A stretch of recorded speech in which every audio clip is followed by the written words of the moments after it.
Assalamualaikum warahmatullahi wabarakatuh. Selamat pagi teman-teman semua dimanapun saat ini Anda sedang berada. Jumpa lagi kita berjumpa dengan saya Arif RH dalam rekaman video iseng seperti biasanya. Kali ini sudah mandi ya, tapi kalau tidak nampak perbedaannya ya mungkin Anda yang belum mandi sehingga melihat orang lain seperti diri Anda. Ya, tema yang akan kita bahas kali ini adalah bahaya jeda. Ya, bahaya jeda. Mungkin Anda yang sudah biasa menyimak tulisan-tulisan saya di Facebook, di website, juga mendengarkan rekaman-rekaman suara saya yang pernah saya bagikan gratis, pernah menonton video iseng yang saya bagikan terdahulu, atau mungkin pernah ikut pelatihan saya. Anda agak kurang nyaman atau kaget dengan judul ini karena biasanya saya mengatakan tentang rahasia jeda, manfaat jeda. Tapi kali ini saya membahas tentang bahaya jeda. Oke, supaya tidak miss saya bahas dulu gini. Memang jeda ada manfaatnya ya, sebagaimana saya bilang bahwa jeda itu kalau bahasa gampangnya adalah spasi ya. Kalau ibaratnya Anda membaca tulisan di sebuah buku, di koran, atau di apapun, atau mungkin tulisan di Facebook, ketika tulisannya itu antar huruf terus saja nyambung, tidak ada spasi ya, pemisah antar kata, pemisah antar paragraf, maka Anda akan mengalami hang ya, panas, otaknya mudah panas ya, kemudian ngeblank ya, jadi kayak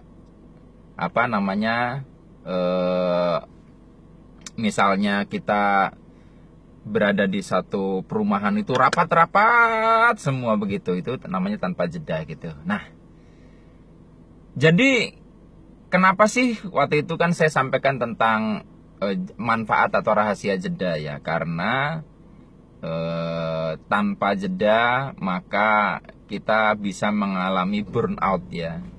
Jadi kalau kebayang kalau pikiran kita itu terus saja muncul ya. Pikiran kita itu kan sebenarnya kayak kata-kata dan kalimat yang tidak tertulis ya, ada di batin kita, ada di kepala kita misalnya.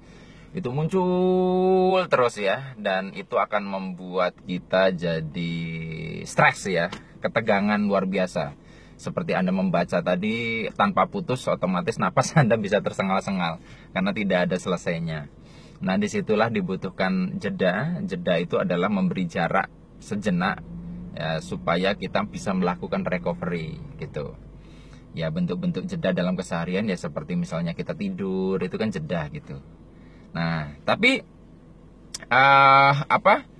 sebagaimana yang saya bilang bahwa dalam semua hal itu selalu ada batasannya. Artinya jeda pun sesuatu hal yang baik, tapi kalau misalkan kadarnya berlebihan akan justru mempunyai efek merusak gitu. Sebagaimana yang saya bilang beberapa kali tentang hukum paradoks.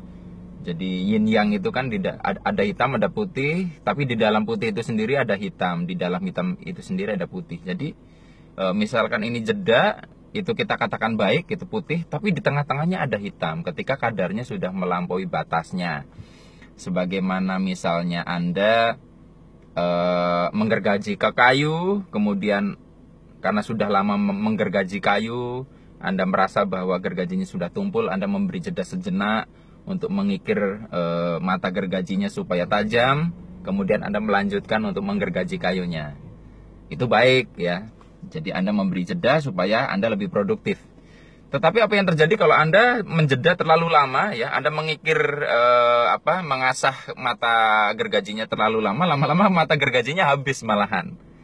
Ya gitu. Nah, jadi ada satu titik di mana jeda pun kita harus tempatkan sesuai porsinya. Sebagaimana jeda itu kan tidak menggantikan kalimat. Jadi jeda adalah variasi selingan di antara kalimat-kalimat. Nah, kadang kita ini terlalu asik dalam jeda sehingga akhirnya tidak menulis kata-kata lagi. Jadi jeda yang kebablasan. Ini yang saya sebut sebagai bahayanya jeda.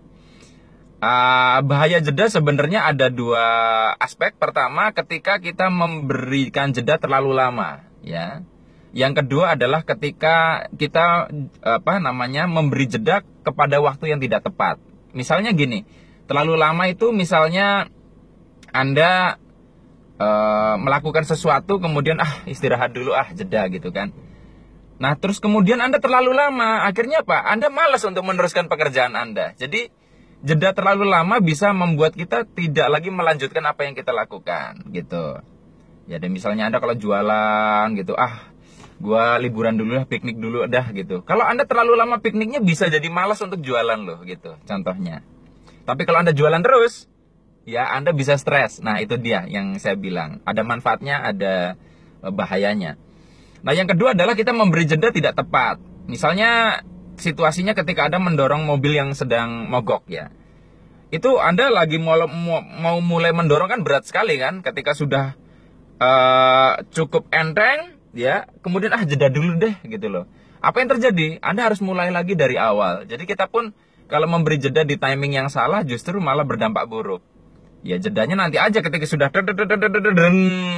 gitu. Sudah Anda jeda gitu. Karena sudah selesai gitu. Nah, kadang ada orang memberi jeda di waktu-waktu yang tidak tepat karena dia memahami makna jeda dalam arti salah, malah dia kehilangan momentum. Nah, PR kita bagaimana? Kita amati diri kita ini sebenarnya itu kurang jeda atau terlalu banyak jeda. Nah, kurang jeda itu cirinya adalah kita mengalami ketegangan batin yang luar biasa ya. Waduh, ini tegang sekali gitu. Atau kita merasa pikiran kita penuh ya, batin kita penuh, kita merasa tidak nyaman. Nah, itu adalah tanda bahwa kita butuh jeda. Tetapi apabila kita jadi malas ngapa-ngapain, malas gerak ya, kita terlalu nyaman, itu tanda kita terlalu banyak jeda. Ya. Jadi PR kita adalah bagaimana tak menyeimbangkan porsi jeda dan kita lebih jeli memberi waktu kapan kita jeda. Jadi saya sampaikan di sini bahayanya jeda, karena jangan sampai teman-teman setelah nonton video-video saya jadi suka jeda, akhirnya melakukan jeda-jeda di timing yang tidak tepat atau memberikan porsi jeda yang terlalu banyak ya. Ingat, jeda itu hanya hiburan ya. Sebagaimana piknik itu adalah selingan dari kegiatan utama Anda bekerja. Ya, bukan sebagai menu utama. Kecuali pekerjaan Anda piknik ya. Oke, teman-teman semua, mudah-mudahan Anda bisa menempatkan porsi jeda dalam waktu yang tepat, sehingga jeda memberikan manfaat dan tidak jadi mudarat dalam hidup kita. Sampai ketemu lagi di video yang lainnya. Saya akhiri billahi taufik wal hidayah. Wassalamualaikum warahmatullahi wabarakatuh. See you.